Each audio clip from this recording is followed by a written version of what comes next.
Good evening, visitors, and welcome to the Australian War Memorial's last post ceremony. My name is Gerard Pratt, and joining us today from the Australian Army is Private Rimmer Boss.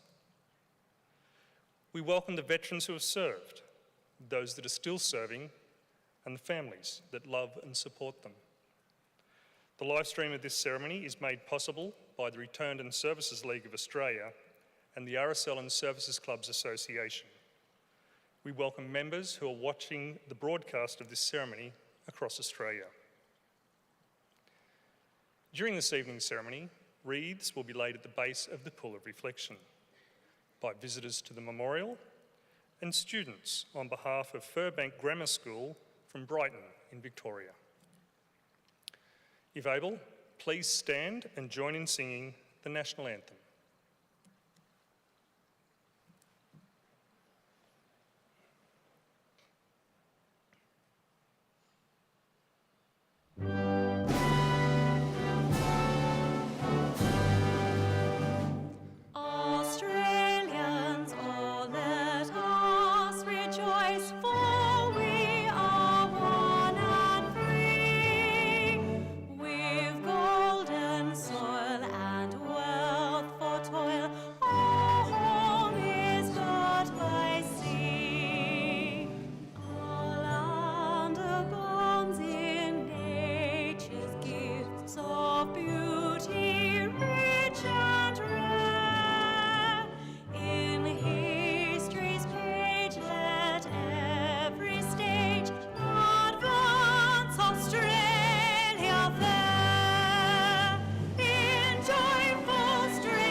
Students, visitors, if able, please be seated.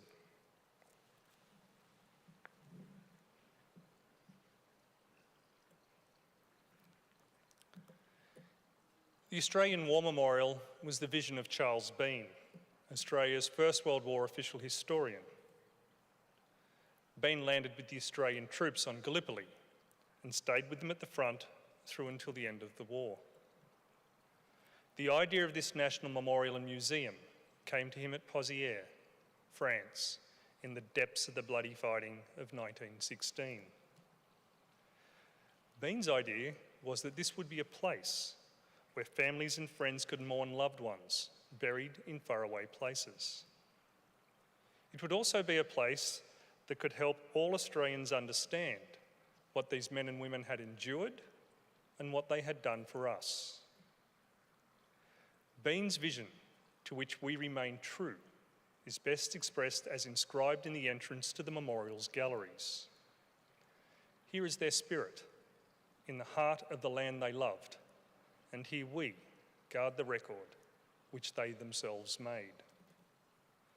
Tonight, we will read the story behind just one of those on the Roll of Honour, which lists the names of more than 103,000 men and women who have given their lives for us in war and on operations for more than a century.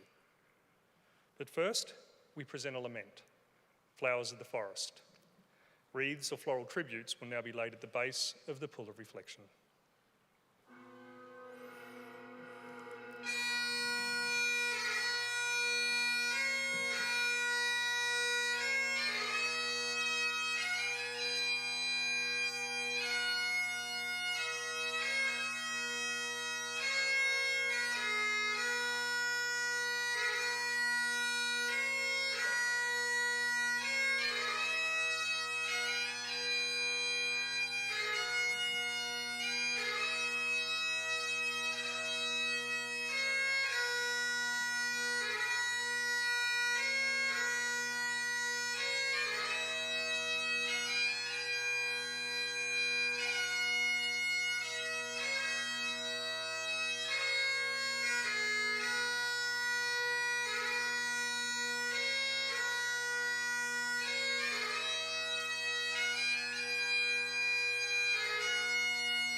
Today, we remember and pay tribute to Lance Corporal William Horace Bateman.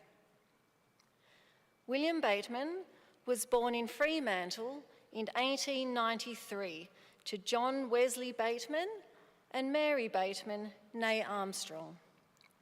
William was the seventh of their 8 children. He grew up in East Fremantle and attended Scotch College in Claremont.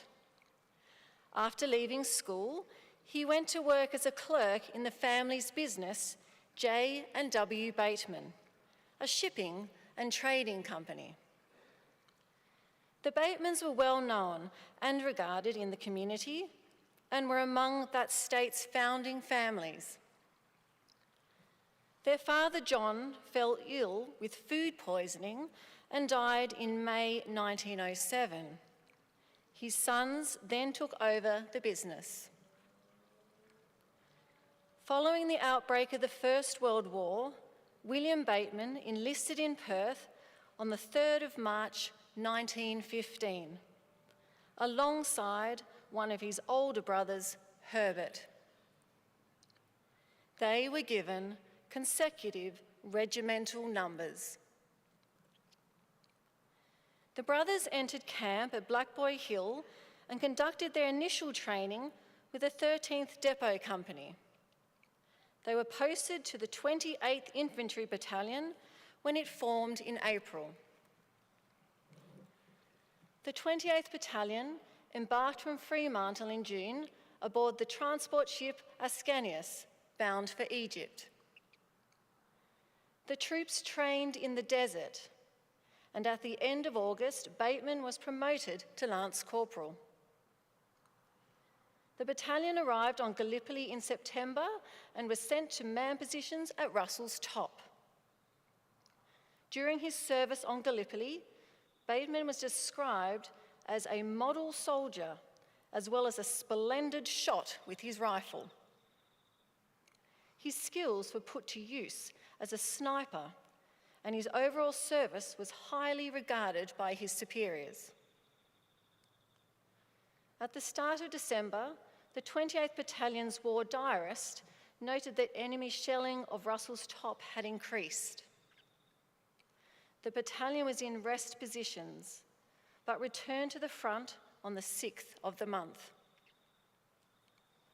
During the afternoon of the 8th of December, Russell's Top came under heavy artillery and howitzer fire. During the bombardment, William Bateman was killed instantly by a high explosive shell, and several other men were wounded.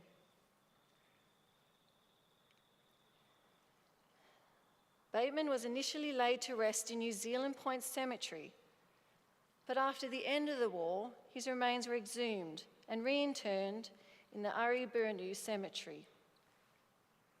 The epitaph on his grave reads, "Thou renderest to every man according to his work." Psalm 62, verse 12. He was 22 years old.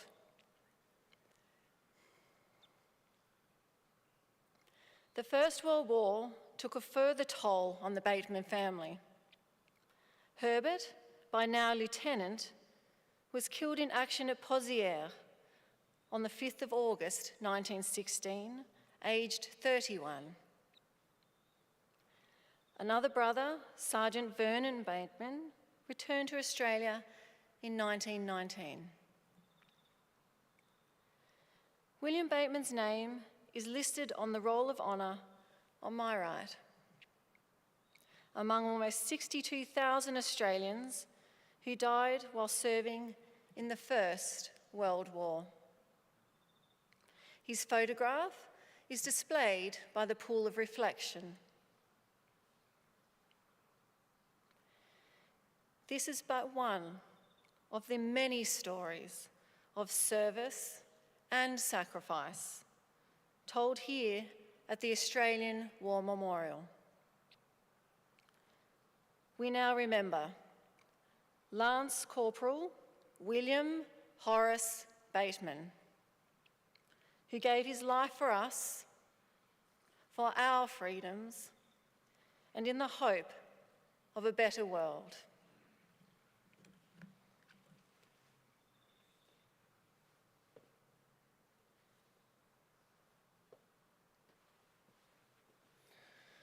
Students, ladies and gentlemen, if able, please stand for the reading of the ode and the sounding of the last post.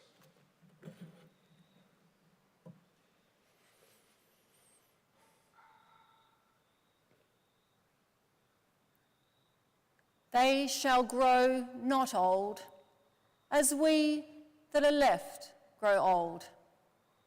Age shall not weary them, nor the years condemn. At the going down of the sun and in the morning, we will remember them. We will remember them.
Lest we forget. Lest we forget.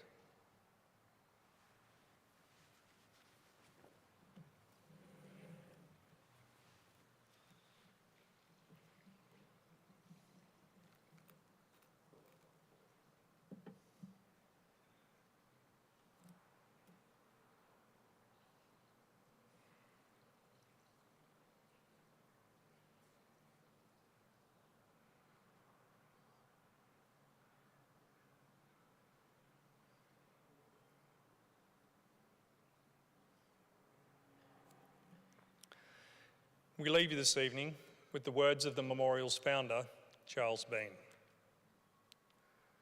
Many a man lying out there at Pozières, or in the low scrub at Gallipoli, with his poor, tired senses barely working through the fever of his brain, has thought in his last moments, well, it's over. But in Australia, they will be proud of this. Ladies and gentlemen, girls and boys, that concludes the last post ceremony. On behalf of the Director, staff and volunteers, thank you for visiting the Australian War Memorial today and for your continued support during the Memorial's development project. We wish you all a very pleasant evening. Thank you.